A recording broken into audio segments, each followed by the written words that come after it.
दोस्तों गायकी भी एक अजीब कला होती है और कहते हैं कि जिसके गले में माँ सरस्वती का वास हो जाए तो उसकी आवाज़ को पूरी दुनिया पसंद करने लगती है।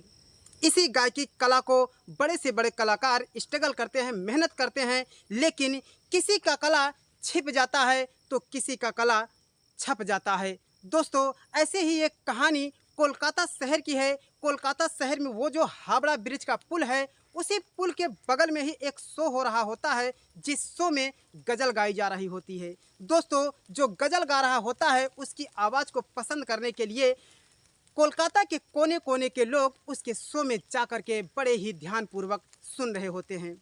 दोस्तों उसी कोलकाता शहर में यानी कि हावड़ा ब्रिज के पुल के बगल में ही एक बहुत ही खूबसूरत महिला अपनी छोटी सी बेटी को लेकर के लिट्टी चोखा बेच रही होती है और लिट्टी चोखा से जो भी पैसा मिलता है वो अपने बेटी की पढ़ाई में और परवरिश में लगाती है। लेकिन दोस्तों उसका जो लिट्टी चोखा है वो बहुत ही कम बिका करता है, जिससे वो औरत बहुत ही ज़्यादा परेशान थी। लेकिन जैसे ही उसके कान में वो जो गज़ल गा रहा होता है, उसकी गज़ल की बोल और उसकी गले की जो आवाज़ होती है उसे बहुत ही पसंद हो जाती है। उसका ध्यान भंग हो जाता है और वो लिट्टी चोखा में बनाने का भी उसका मन नहीं करता है। बस उसका यही मन करता है कि मैं इस सिंगर का एक बार चेहरा देख लूं। दोस्तों उसके बाद में वो जो औरत होती है वो औरत अपनी लिट्टी चोखा जो बनाने की कला होती है, सारी कला को कूट कूट करके उस लिट्टी चोखा में भर देती है। यानी कि बड़ी ही मेहनत से बड़े ही अच्छे से लिट्टी चोखा बना करके एक प्लेट में ले करके वो महफिल के बीच में पहुंच जाती है और वो सोच रही होती है कि मैं कैसे स्टेज तक जाऊं, यानी कि कैसे उस मंच तक पहुंचूं कि मैं उस गज़ल गाने वाले गायक को इनाम के रूप में ये लिट्टी चोखा खिला दूं। दोस्तों जब वो दौड़ी दौड़ी अपने प्लेट को लेकर के जैसे ही स्टेज पर चढ़ना चाहती है कि कुछ लोग उसे रोक लेते हैं और वो रोते हुए कहती है कि नहीं, सब लोग अपनी अपनी तरफ से कुछ पैसे दे रहे हैं उस गायक को, लेकिन मैं ये लिट्टी चोखा खिलाना चाहती हूँ, मुझे जाने दीजिए। दोस्तों वो औरत बहुत ही ज़्यादा मिन्नतें करती हैं, रिक्वेस्ट करती हैं और उसके बाद में जब वो मंच पर पहुँचती है तो देखती है कि वहाँ पर जो गायक हाथ में माइक लिए गज़ल को गा रहा होता है और उसके सामने आकर के उसे लिट्टी चोखा खिलाना चाहती है। दोस्तों जब वो गज़ल गाने वाला गायक उसे देखता है तो उसे देख कर के सन्न हो जाता है। उसकी निगाहें थमी की थमी रह जाती है, एक दूसरे की निगाहें बस एक दूसरे को देखती ही रह जाती है। दोस्तों वो जो गज़ल गा रहा होता है उस महिला की आंखों में डूब जाता है और वो लिट्टी चोखा वाली जो महिला होती है उस गायक को देखते ही सर से पांव तक बस उसे घूरती ही रहती है। लेकिन दोस्तों वो जो गज़ल गाने वाला गायक होता है उसकी आवाज़ बंद हो जाती है, वो माइक अपने मुंह से दूर कर लेता है। दोस्तों कहानी बहुत ही अच्छी है, बहुत ही दिलचस्प और बहुत ही मज़ेदार और बहुत ही रोमांटिक होने वाली है। तो दोस्तों बने रहिए इस वीडियो में और इस वीडियो को पूरा देखें, फिर जाकर के ये कहानी आपके समझ में आएगी। तो दोस्तों वीडियो में आगे बढ़ने से पहले बस वही रिक्वेस्ट कि आप हमारे इस चैनल को सब्सक्राइब कर लीजिए और वीडियो को प्लीज़ लाइक कर दीजिए। दोस्तों ये कहानी उत्तर प्रदेश के प्रतापगढ़ जिले के एक छोटे से गांव की है, जिस गांव का नाम वासी होता है। दोस्तों ये वासी गांव प्रतापगढ़ के रानीगंज के बगल में ही स्थित है, जहां पर एक अनुराग नाम का लड़का जो कि नौटंकी का एक छोटा मोटा कलाकार होता है। दोस्तों जिसकी कला को बड़े से बड़े लोग पसंद किया करते हैं और वो अक्सर नौटंकी में ही काम करता रहता है। दोस्तों इस नौटंकी की कला को देखकर उसके माँ बाप उसे अक्सर समझाते हैं कि बेटा तुम एक ब्राह्मण खानदान के लड़के हो, तुम्हें ये सब सूट नहीं करता, ये शोभा नहीं देता है और लोग हमें क्या क्या कहते हैं कि तुम्हारा बेटा नौटंकी में नचनिया है। दोस्तों लेकिन अनुराग को इससे कुछ भी फर्क नहीं पड़ता है और उसके माँ बाप उसे लाख मिन्नतें करते हैं और कहते हैं कि बेटा तुम इसे छोड़ करके कोई दूसरा काम करो, क्योंकि हम लोग ब्राह्मण परिवार से हैं तो हमारी जगहसाई मत कराओ। लेकिन दोस्तों अनुराग ये सब बातें नहीं मानता और वो नौटंकी में अपनी कलाकारी को लोगों को दिखाते ही रहता है।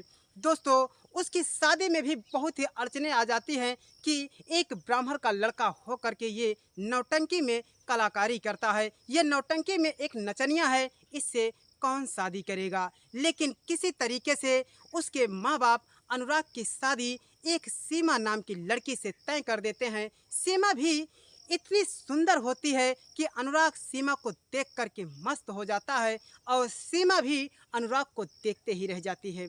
दोस्तों दोनों एक दूसरे को पसंद कर लेते हैं।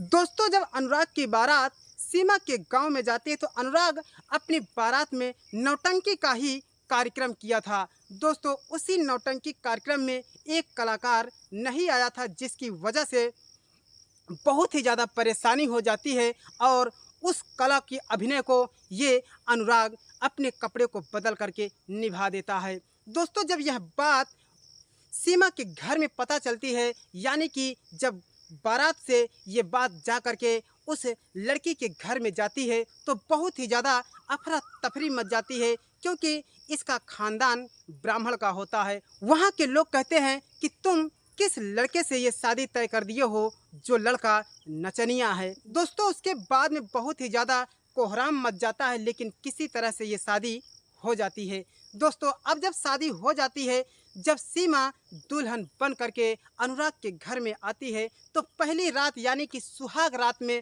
सीमा अनुराग से कहने लगती है कि आपने बहुत ही गलत किया था, जो आप हमारे शादी में एक नौटंकी का नचनिया बन गए थे। दोस्तों यह सुनकर अनुराग को भी बहुत गुस्सा आया, लेकिन सीमा कहती है कि आज के बाद आप इस नचनिया गिरी को बंद कर दीजिए। लेकिन दोस्तों अनुराग कहता है कि मेरा तो यही कारोबार है, मैं इसी से दो पैसे कमाता हूं और अपना परिवार चलाता हूं। लेकिन दोस्तों हमेशा सीमा उसे मना करती रहती है, लेकिन अनुराग नौटंकी में काम करना बंद नहीं करता है। दोस्तों इसी बात को लेकर के बहुत ही ज़्यादा झगड़ा हो जाता है और उसका रिश्तेदारों में जगहसाई होने लगती है। दोस्तों सीमा की सहेलियां भी कहती है कि तू क्या बोलेगी, तेरा पति तो एक नचनिया है और वो जा कर के स्टेज पर नाचता है। दोस्तों यह सुन कर के सीमा को भी बहुत बुरा लगने लगता है। सीमा अपनी सहेलियों के बीच में उसकी इज्जत की धज्जियाँ उड़ जाती थी। दोस्तों एक दिन बहुत ही ज़्यादा झगड़ा हो जाता है, उस दिन तार तार हो जाता है इन दोनों की बातें और सीमा कहती है कि मैं तुम्हारे साथ में नहीं रहना चाहती हूँ। दोस्तों लेकिन अनुराग कहता है कि इसमें बुराई क्या है। वो कहती है कि जिस दिन आप ये धंधा छोड़ दोगे तब मैं तुम्हारे घर पे आऊँगी। दोस्तों गुस्से में सीमा अपने मायके चली जाती है और इसी बीच में अनुराग के माता पिता का देहांत हो जाता है। उसके बाद में अनुराग बहुत ही ज़्यादा टूट जाता है। फिर सीमा कहती है कि इतने पर भी संभल जाओ, क्योंकि अब तो आपके माता पिता भी नहीं हैं, कोई दूसरा काम करो, ये नचनिया गिरी बंद कर दो। लेकिन दोस्तों ये जो अनुराग होता है, अनुराग के चाहने वाले बहुत होते हैं, इसीलिए अनुराग दूसरा काम नहीं करता है। दोस्तों हमारे देश में कैसी गजब विडंबना है, किसी की कला को लोग बहुत ही बुरी नियति से देखते हैं। कोई ईंटे गारे का काम करता है तो कहते हैं कि बहुत ही अच्छा है, ये मेहनत करके कमा खा रहा है। लेकिन अगर कोई कला की भावनाओं से पैसा कमा रहा है तो उसे तुच्छ नज़रों से देखा जाता है और उसे बहुत ही गंदी नियतों से देखा जाता है। दोस्तों उसके बाद में तब पर भी जब अनुराग ये काम नहीं छोड़ता है तो उसकी धर्मपत्नी सीमा उसे तलाक दे देती है और कहती है कि आज के बाद तुम अपना देख लो, मैं अपना देख लूँगी। दोस्तों इसी के बीच में इन दोनों की एक बेटी होती है और सीमा अपनी बेटी को लेकर के पालन पोषण करती रहती है और अपने पति अनुराग को तलाक दे देती है। दोस्तों जब अनुराग और सीमा का तलाक हो जाता है तो अनुराग बहुत ही ज़्यादा टूट जाता है और वो घर बार छोड़ करके वो जा करके कोलकाता शहर में बस जाता है। दोस्तों जब कोलकाता शहर में बस जाता है तो कोलकाता में वो साधुओं के गिरोह में चला जाता है, जहाँ पर वो एक मंदिर में साधुओं के साथ में भजन गाने लगता है और उसके बाद में साधु जब उसकी आवाज़ को सुनते हैं तो बहुत ही ज़्यादा मस्त हो जाते हैं और कहते हैं कि बेटा तुम साधु के गिरोह में मत रहो, तुम किसी कला को ज्वाइन कर लो। दोस्तों ये जो अनुराग होता है, अनुराग के साथ में जो साधु होते हैं, साधु इसे ले जा कर के एक आर्टिस्टों के साथ में मिला देते हैं और वहीं पर उसका कार्यक्रम चलने लगता है, यानी कि वो लोग स्टेज पर गाते बजाते रहते हैं और उसी के बीच में अनुराग को भी वो लोग शामिल कर देते हैं। दोस्तों धीरे धीरे अनुराग जब स्टेज पर गाना गाने लगता है तो इस अनुराग हमेशा करके गज़ल ही गाता है, लेकिन दोस्तों अनुराग धीरे धीरे गाते गाते बहुत ही ज़्यादा फेमस हो जाता है।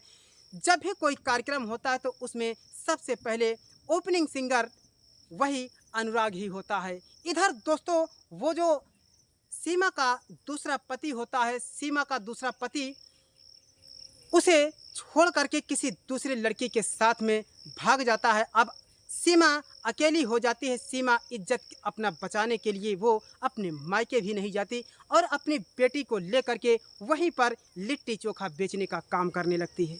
दोस्तों एक दिन ऐसे ही मंच सजा होता है और मंच पर अच्छी खासी गज़ल गाई जा रही होती है। दोस्तों कोने कोने के लोग अनुराग की आवाज़ को सुनने के लिए बेताब रहते हैं और यह कार्यक्रम हावड़ा ब्रिज पुल के बगल में हो रहा था। वहीं पर उसकी धर्मपत्नी सीमा लिट्टी चोखा बेच रही थी और जब अनुराग की आवाज़ सीमा के कान में पड़ती है तो सीमा मस्त हो जाती है कि ये गज़ल गाने वाला जैसे मेरा तलाकशुदा पति हो। दोस्तों उसके बाद में वो अपनी लिट्टी चोखा को बनाना बंद कर देती है और बहुत ही ज़्यादा ध्यान लगा करके सुनने लगती है और अपनी बेटी से कहती है कि बेटी ये जो शख्स गाना गा रहा है, ये जो गज़ल गा रहा है, ये तुम्हारा बाप है। दोस्तों उसकी बेटी भी कहती है कि माँ अगर ये मेरा बाप है तो आपने हमें मिलाया क्यों नहीं। दोस्तों उसके बाद में सीमा बहुत ही खूबसूरत लिट्टी चोखा बनाती है और लिट्टी चोखा ले जा कर के वो मंच पर चढ़ जाती है और मंच पर जैसे ही जाती है तो वहाँ पर पहुँच करके देखती है कि वो गायक जो गज़ल गा रहा होता है उसके पास में जाकर उसे लिट्टी चोखा इनाम में देना चाहती है। दोस्तों वो जो गज़ल गाने वाला गायक अनुराग होता है, अनुराग सीमा को देखते ही दंग हो जाता है, उसे देखते ही रह जाता है और सामने लिट्टी चोखा को भी देखते रह जाता है, क्योंकि सीमा अक्सर करके पहले भी अनुराग को लिट्टी चोखा ही खिलाया करती थी। दोस्तों जब लिट्टी चोखा अनुराग देखता है तो अनुराग उसकी निगाहों में डूब जाता है और दोनों एक दूसरे को देखते रहते हैं। दोस्तों महफिल में आग लग जाती है, यानी कि अफरा तफरी मच जाती है कि कौन है जो महिला बीच में जा कर के गज़ल रुकवा देती है और थाली में लिट्टी चोखा ले कर के क्या कर रही है। दोस्तों उसके बाद में वो अनाउंस करता है कि ये मेरी धर्मपत्नी है और मेरा तलाक हो गया था इससे कई साल पहले। दोनों एक दूसरे से गले मिलते हैं और सीमा फपक फपक करके रोने लगती है। सारी कहानी जब अनुराग से बताते हैं तो अनुराग कहता है कि इसमें मेरी क्या गलती है, मैंने तो तुम्हें समझाया था कि पैसे तो कमाना है, चाहे जिस ढंग से पैसे कमाओ। मैं अपनी इज्जत नहीं बेच रहा हूँ, मैं अपनी कला को बेच रहा हूँ, मैं अपनी आवाज़ बेच करके पैसे कमा रहा हूँ, तो बताओ सीमा इसमें क्या बुराई है। दोस्तों उसके बाद में सीमा रोने लगती है, कहती है कि मेरा जो दूसरा पति था वो मुझे छोड़ करके न जाने कहाँ चला गया और मेरी बेटी की परवरिश हो तो हो कैसे हो।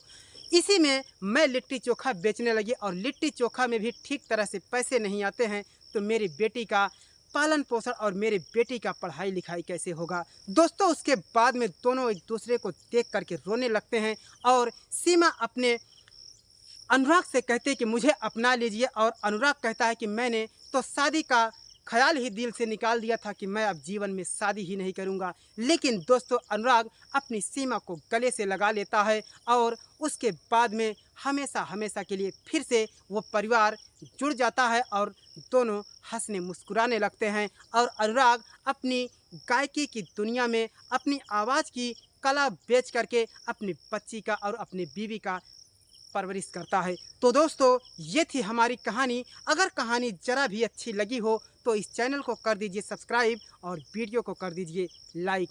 फिर मिलते हैं किसी नेक्स्ट वीडियो में, तब तक के लिए हर शहर की कहानी से सागर को दीजिए इजाज़त। जय हिंद, नमस्कार।